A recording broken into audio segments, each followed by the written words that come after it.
Deal dear, social justice warriors are hypocrites. Let's begin, shall we?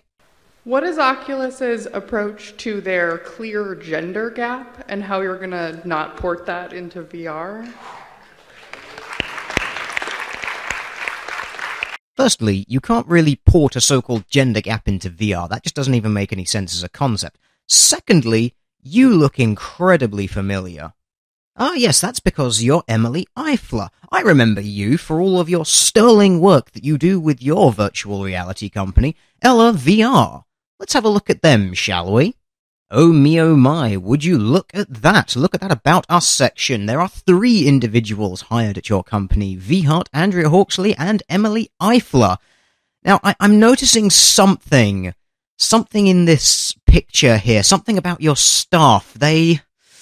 Well, there's something about it. I just can't quite put my thumb on what it is. Let me just take a moment here.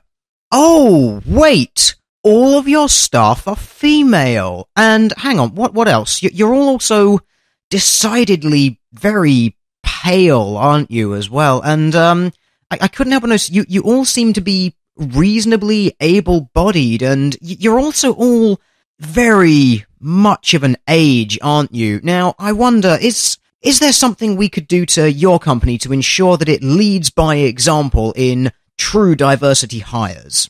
There we go. Now, that's much more inclusive, isn't it? Not only have I fixed the gender gap in your company, but I've also fixed several other, how would social justice warriors call it? Several other problematic issues with your company. Now, there's no need to thank me, but as soon as your company lineup looks like that, I'm sure other people will be more than willing to take your advice on who they should be hiring in their companies.